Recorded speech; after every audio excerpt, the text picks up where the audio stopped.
Sir, குரு பெயர்ச்சி, சனி பெயர்ச்சி, ராகு கேது பெயர்ச்சி, அந்த பெயர்ச்சினால மக்களுக்கு நன்மை தீன்மை எந்த அளவுக்கு இருக்கும் சார்? குரு பெயர்ச்சி, சனி பெயர்ச்சி, ராகு கேது பெயர்ச்சி, இது பார்த்தோம்னா வருஷத்துக்கு ஒரு வாட்டி குரு பெயர்ச்சியும், சனி பெயர்ச்சி 2.5 வருஷத்துக்கு ஒரு வாட்டியும், ராகு கேது பெயர்ச்சி 1.5 வருஷத்துக்கு ஒரு வாட்டி நடைபெறுது. இந்த மாதிரி குரு பெயர்ச்சி, சனி பெயர்ச்சினால எந்த ஒரு பலனும் இல்லை. ஏனென்றால் அவரவர் பிறந்த ஜாதகமே வேலை செய்து கொண்டிருக்கும். இதனால் எந்த ஒரு கோயிலுக்கு போயிட்டு இந்த குரு பூஜை பண்ணுறது, அந்த கோயிலுக்கு போகணும், இந்த குரு மாறிட்டாருங்க, இப்போ மேஷ ராசியிலேருந்து ரிஷபத்துக்கு மாறிட்டார், ரிஷபத்திலிருந்து மிதுனத்துக்கு மாறிட்டார், இந்த மாதிரி பலன்கள் நிச்சயமாக நீங்கள் பேப்பரில் ஏட்டு சுரக்காய் மாதிரி தான், கூட்டுக்கு உதவாது மாதிரி தான், ஏட்டில் படிச்சிக்கலாம்.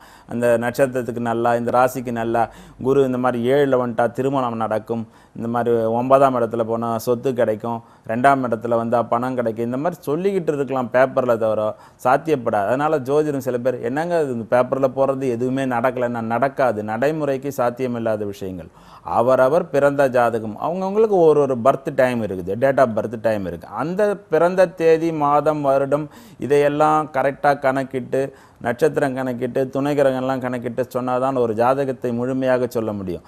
அது அப்படி தான் சொல்ல முடியும். தவிர இந்த மாதிரி ஒரு ராசி பலனும், ராகு கேது பயிற்சிக்கு போயிட்டு கோயிலுக்கு போய் காலாஸ்திரிக்கு போகிறதோ, இந்த மாதிரி திருநள்ளாறு போகிறது, இந்த மாதிரி பார்த்தோம்னா எதுவும். அதே போல் சில பேர் கேட்பாங்க, எந்த சாமியை கும்பிட்டால் எனக்கு பணம் கிடைக்கும், அந்த மாதிரி எந்த சாமி கும்பிட்டா பணம் கிடைக்கிறதுனா அப்படின்ற சாமி நிச்சயமாக இல்லைங்க. அவ்வளோதான் சொல்ல முடியும். உண்மை இதுதான்.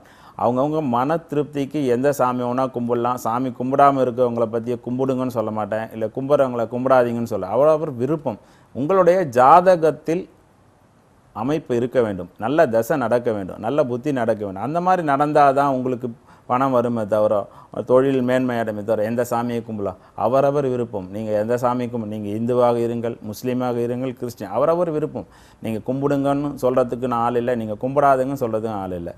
ஆனால் ஜாதக கோளாறுகளுக்கு, கிரக கோளாறுகளுக்கு நீங்கள் எந்த ஸ்தலங்களில் போய் வழிபட்டாலும் ஏற்றுக்கொள்ளப்பட மாட்டாது. அதுக்கு ஒரே தீர்வு ரத்தின கற்கள் தான். முறையாக அணிக்கணும். நிறைய பேர் பார்த்தோம்னா கல் போட்டுக்குங்க சொன்னோம்னா 400 ரூபாய் 300 ரூபாயில் ஒரு கல் வாங்கி போட்டுக்கிறாங்க. கடுகு அளவு, மிளகு அளவு உள்ள ஒரு கல்லை போட்டுக்கின்னு எனக்கு பலன் நிச்சயமாக தராது. ஒருவர் அதிக நோயால் பாதிக்கப்பட்டவர் ஒரு மனிதர் என்றால் அவருக்கு அதிக அளவு டோசேஜ் மாத்திரை மருந்து உட்கொண்டால் தான் சரியாகும். அதை போல தான் ஒரு கல்லு கூட ஒருத்தருக்கு 7ஆம் இடம் அதிகமாக பாதிக்கப்பட்டிருக்கும், திருமணம் நடைபெறவில்லை, அவர் 35 வயசு ஆகுது. என்னன்னு கேட்டால் அவருக்கு 7ஆம் அதிபதி எனக்கு நான் பார்த்தா கடகலக்குனாங்க, 7ஆம் அதிபதி சனி, எனக்கு நீளம் போட்டுக்க சொன்னாங்க, போட்டேன். அவர் பார்த்தோம்னா ஒரு கடுகளவோ மிளகளவோ போட்டிருப்பார். அந்த கல்லால் எந்த ஒரு பலனும் இல்லை.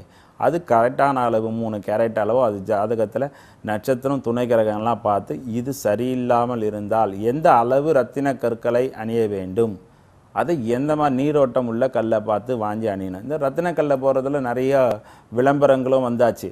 அதனால் இவங்க எல்லாரும் மகர ராசிக்காராக ஒருத்தர் பார்த்தோம்னா நீளம் போட்டுவார். அந்த மாதிரி போடக்கூடாதுங்க. அதே போல் எண்களுக்கு ஒரு எண், 8ஆம் எண்காரா சரி 8ஆம் எண் நீளம், அந்த மாதிரி நீளம் போடக்கூடாது.